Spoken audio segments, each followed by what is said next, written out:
Hi, I'm Bonnie Rose, Hi, I'm Stephen S. Miller, aka Mama Rose, and we're here talking with the Roses. with our guest, Pooya Mohseni. Welcome to the show, Pooya. Thank you for having me. Let's just jump right in. You're an Iranian actress. You're a writer. You're a filmmaker. You were born in Iran. You came to the U.S. in your teens. A proud transgender woman, an activist and advocate. You are the first Middle Eastern trans actor to play a role, a judge on a primetime series. So much more, and so much more. So talk to us. Who Well, inspired you growing up, and who still inspires you? there's a Persian saying that says, "Who did you learn your manners from?" And the response is, "I learned it from people who didn't have it," which I think the last few years under the past administration, that can be a little bit of testament of things that you're like, saying whatever goes through your head may not be such a great thing. Um, who were the people that inspired me as a child? I mean, I am a child of a revolution and war. And I would say the immediate people were my mom, my grandmother, and a whole lot of women around me, because I was very aware that I was growing up in a world where women were not considered an equal. And not in the Western context that, oh, they're equal, but they just don't have equal rights. That in a legal format, let's say if we're talking about inheritance, that because I'm a girl, I would be entitled to half of what my brother would be entitled to. So that's how the law is written. Or that a woman cannot leave the country without the permission of her husband or her father. Um, and then you have all of these women around me, because my mom was a teacher. So all of these very educated women who lived in this world, and you saw that they did not let go of their aspirations.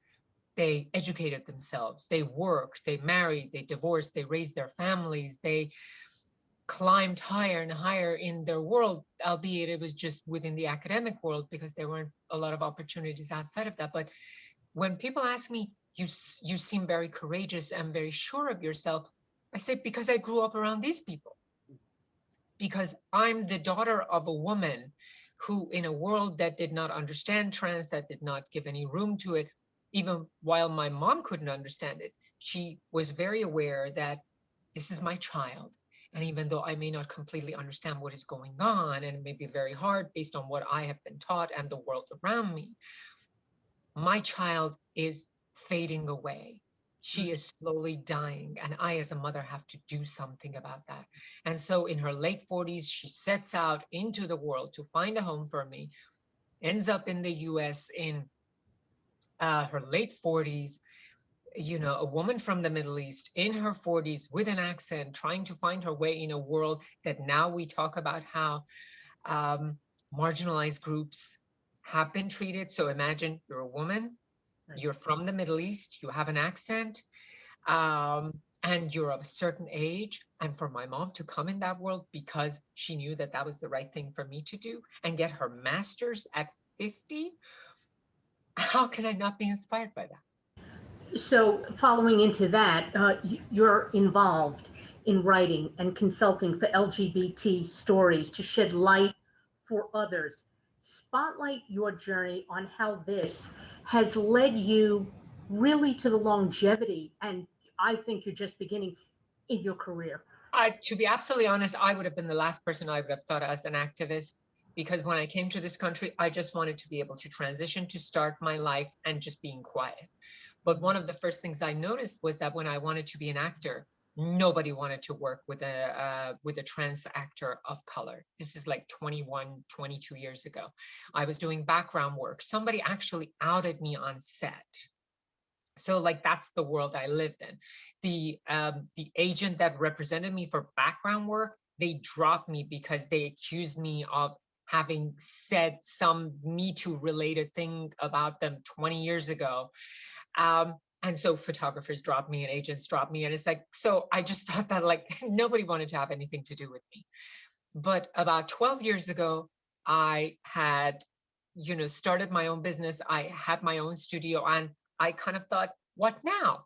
I'm one of those people, like, I need my life to have a meaning. Maybe part of it is because I struggled a lot to get there. So I really appreciate what it means to be alive, and it should have a purpose. And, Bonnie, that as an actor, like, if you don't have that sense of purpose, if you don't have that drive, you would fall out of this business very early on, because it gives you so many reasons to leave. It forgets you. It has no loyalty to you. You get old, you gain weight, whatever happens to you, they find excuses to get rid of you. I mean, like, that's not a secret. But 11 years ago, I was like, I've always wanted to do this, and I want to do it on my terms. And for the first 5 or 6 years, nobody knew I was trans, because I'd had the traumatic experience from the first time I tried it out. And I was trying to hide. Can you imagine me trying to hide? I was trying to make myself as dowdy, as unattractive, as invisible as possible, because that was my way of trying to survive and not to attract attention that would either out me or put me in an uncomfortable situation. Again, that was the trauma that I dealt with. But 6 years ago, a whole lot of things have kind of led up to this particular moment that I just thought, I have to come out. I have to come out for the child in me that had to go through so many things to be able to get here. I had to come out for the truth, which has always been very important to me as a person, even as a child. But most importantly, I felt that I needed to come out because there are young people in my communities who needed to feel that they are not alone, who needed to feel that somebody's going to stand up next to them. I'm not going to say for them, because I have no, magical powers or any kind of like savior complex, but I'm a community mom. And those kids, they are my heart. They are my soul. They are what gives me energy to do it, because I think of it that if I do it, then it's going to be a little easier for them, or it gives them an inspiration that they can do it. And when I came out, and some people come out to 100 people, I came out to 3,000 people. I just came out on Facebook, and then the articles came out. And ever since then, I have not looked back, because it opened me to the world, and it opened the world to me, that if young actors wanted to ask questions, they could ask me.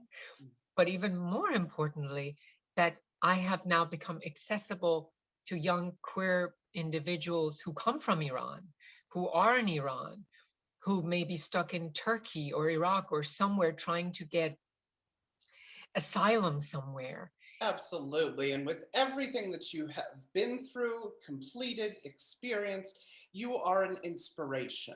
And I thank you for that. I do want to ask, what advice would you have for someone who's starting out in this world, in the industry? What advice would you have for them? Know that you're awesome.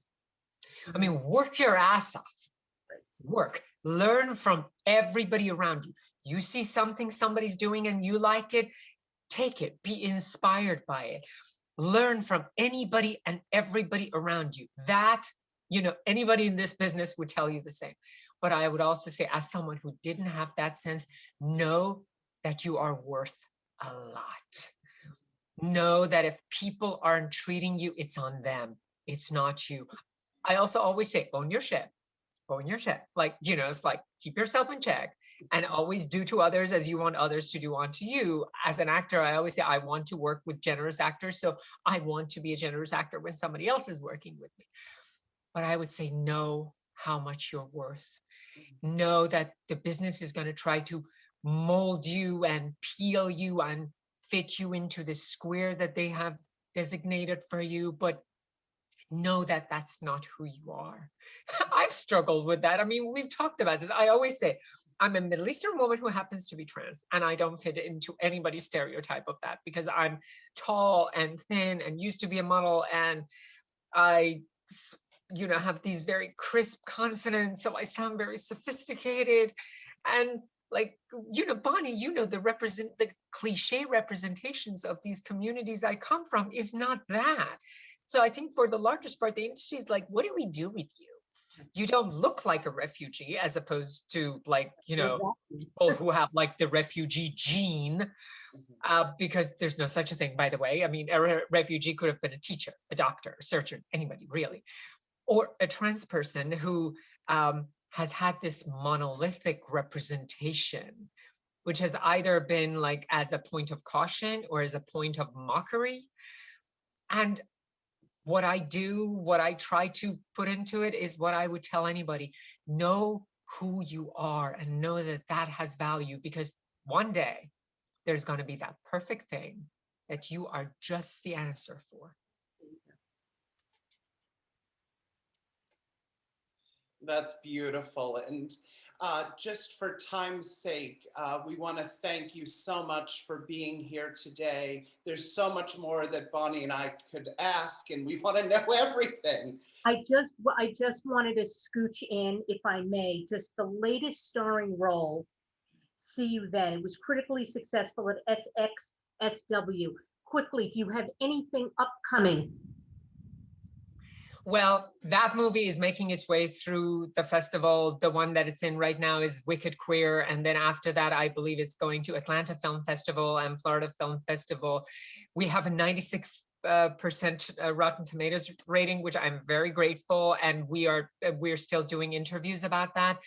I'm actually going to be going to the LA area for a week, working at something at South Coast Repertory called Parque Lale. Again, new groups of people as they're getting better representation. I love being part of that. I'm doing a feature film. It's an experimental film. The people involved with it are kind of like an international group of artists. And the 5 leads are 5 women of color. I do really find myself like I'm finding that element of people who just care about this new way of representing otherwise marginalized groups, and to be part of that, for these people to want to work with me, I'm like, yes, rock on. I'm totally up for it. We are so thrilled. Thank you so much. I wish we had more time. We could have gone on and on, but thank you so much for joining us today. Thank Let's you. do this more often. I love talking to you too, even though I talk more than anybody else. Thank you so much, Pooya. Thank you. You have been talking with the Roses. See you next time.